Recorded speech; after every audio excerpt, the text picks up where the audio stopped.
Is the government targeting the vaping industry unreasonably? I don't know much about the vaping industry, but next to me is an expert on just that, Brent Stafford with Regulator Watch. We're going to get into depth on the other side of the story with vaping in just a moment. But if you're new to Rebel News, you should know that we do this on all things. We bring you reports that the legacy media ignores. And if you appreciate that, you can help support our journalism by checking out some of our fun Rebel gear and shopping for yourself at our store at rebelnewsstore.com. All right, I'm here taking over your studio because you are the expert on this. Thanks so much for being on Rebel News today. No, it's great, Drea. Thank you so much for having me. Now, before we get into this war on the vaping industry, tell us a little bit about how you got involved. You're the CEO and founder of Regulator Watch. What was your career with newsmaking before that? And why vaping? Why has that been such a prominent topic on what you produce? That's a lot, and I appreciate it. Thank you. Started in 1988, right out of high school, for a CBC affiliate in Kelowna in the Okanagan, and subsequently been in media on and off ever since. And in 2015, I started Regulator Watch, which is independent media company that looks at the social impact of regulations. And vaping just happened to fall in our lap, and it's been a perfect story for us to cover because it's important. And one of our promises to Rebel News viewers is to bring them the other side of the story, which is why I'm here today. There are crazy taxes happening against the vaping industry that in some cases could wipe out the industry, or at least certain businesses that do it. So tell us a little bit about this tax first, or these taxes. Sure. The taxes are, well, the big one is the federal excise tax that the Prime Minister announced in 2021, and then again in 2022, he's now put that into effect. And it's got the potential, if it goes into place, which it looks like it will in October, nobody sees any reason why this tax isn't going to happen. And it's going to be equivalent to almost 100% increase on, vaping liquids, and pods. So anything that contains the liquid and the nicotine is going to be hit with this federal excise tax. Now, is it true that they're also going to give more of a hit to certain flavors? Is that true versus others? Well, I mean, the Canadian healthcare system, Health Canada, has been really strange. For the last couple of years, after legalizing vaping, nicotine vaping in Canada, they've been dismantling it ever since. And so there's been a nicotine concentration cap, which basically effectively cut by more than half the amount of nicotine many users were using. So you can't buy more nicotine, higher concentrations. And then at the same time, Health Canada announced, this was last spring, that a potential national ban on flavors in vaping products. And that would destroy the industry. The thing is that nicotine vaping is the single most effective tool to quit smoking. It's just by far better than NRT products, better than the gum, anything. It is proven to be that way. And thousands of people have quit smoking by vaping. And so these things, whether it be nicotine caps, whether it's flavor bans, and now an excise tax, proves to be, killers for it as an industry. Now, let's look into this a little bit. I'm a mom. I remember the news articles going across about how dangerous vaping is for kids. I imagine there's some people who are watching this and saying, well, maybe this is a good thing. If we tax, less people are going to use it. And most importantly, less children. What do you say to people who think that? Well, first of all, I mean, if the idea is that we throw adults and their health needs under the bus for kids, well, there's more than just vaping to consider. I mean, the entire vaping kind of debate, if there is one, is really one in where public health, Health Canada, and the nonprofit health groups and the politicians want to throw adult vapors under the bus, adult smokers under the bus, to protect kids. And it's really hard to say actually what the issue is for kids. Most people are a little careful around this, but I'm not. Like, kids have been smoking for years and years and years. Smoking rate with kids in Canada is so small now that Health Canada doesn't even record it. The amount of smoking amongst kids is so low, It's non-existent. And so at the exact same time, this is during the time that vaping has exploded for adults and for some youth. And so there's plenty of researchers out there that believe that if it be not but for vaping, there would still probably be high smoking amongst kids and teenagers. So there is an argument to be made that vaping has actually prevented kids from smoking.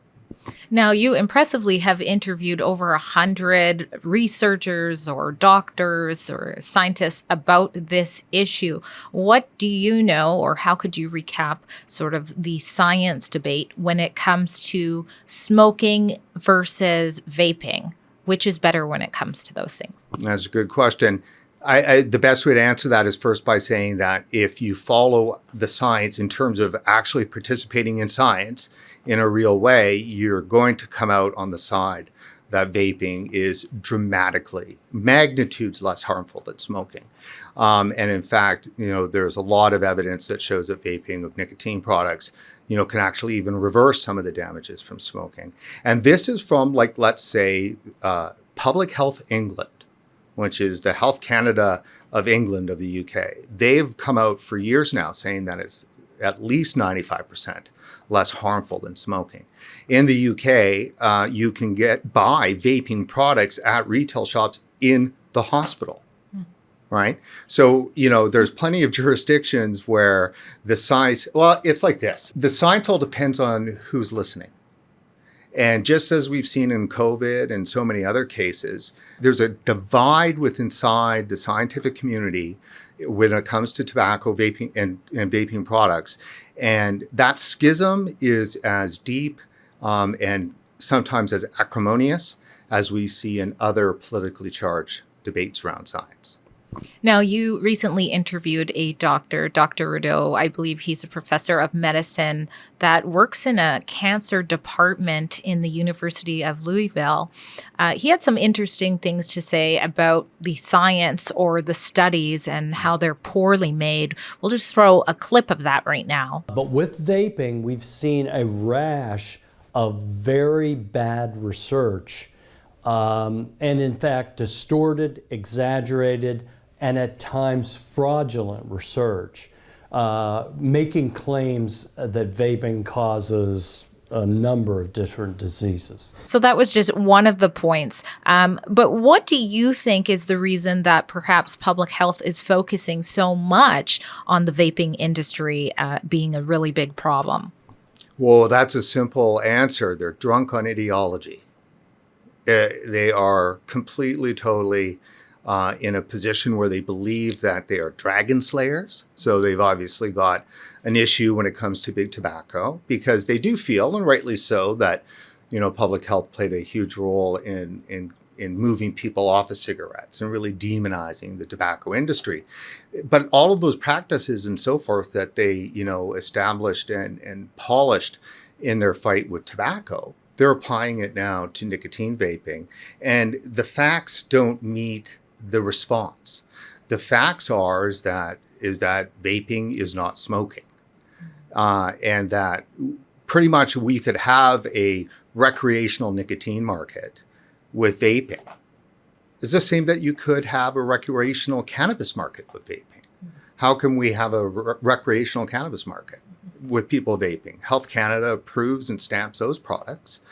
Health Canada has approved nicotine vaping. Everyone should understand that it was the Trudeau-led federal government that legalized nicotine vaping. They brought in all the legislation. They worked the Tobacco Act and turned it into the Vaping and the Tobacco and Vaping Products Act. And they just didn't seem to stand up to kind of the moral hysteria, the panic that happened with the epidemic of teen vaping. And they've really just allowed themselves to just kind of be pushed around by the progressive nonprofit health groups and just the moral panic. Well, I don't vape, but I do have friends who vape, and they've said some of the things that you're saying, especially when it comes to how affordable vaping is and how much money they're saving by doing that. I see you have this chart up behind us here that really sort of breaks down how the taxes will affect this industry. Did you want to kind of explain that a little bit more? This is on top of all of the other restrictions that have happened in the Canadian market. So, a lot of people, a 30 milliliter bottle of salt net liquid nicotine, as you can see right there, the manufacturer's suggested retail price, what most people and what I've always paid for it, is $20 a bottle. Once the tax comes into effect, and if the provinces, lomp on with their taxes, which they are, that'll go to almost $40. You have covered this extensively. People can go to regulatorwatch.com to find out more about this. But in closing, what do you have to say to Canadians who perhaps they don't vape? Why does this issue, or should this issue, matter to them? Well, for those, Rebel has done such a great job covering the COVID issue and climate change. Those are two great issues, and where politics has totally bastardized science, right? And that's been happening in the tobacco harm reduction, the tobacco control field for at least 15 years. And as long as we've been covering this issue on the vaping side, we see the exact same level of, misinformation, bad science, bullying, all the things that are affecting so many other areas. So I just tell people, look, if you're a libertarian at heart, if you're even a conservative, you should care about this issue, because if people don't have their access to nicotine vapes, they will go back to smoking. Well, there you have it. Brent Stafford with Regulator Watch. I'm Drea Humphrey for Rebel News. Well, let us know in the comments what you think about this report. Was it refreshing to hear the other side of the story when it comes to the taxations on the vaping industry? And again, we ask that you help support our independent journalism that brings you these types of reports. And a fun way to do so is to check out our merchandise at rebelnewsstore.com. Right now, you can save by buying 2 unisex shirts and receiving the second one free using coupon code SUMMER. Again, that is rebelnewsstore.com. And I'm Drea Humphrey. We appreciate your support.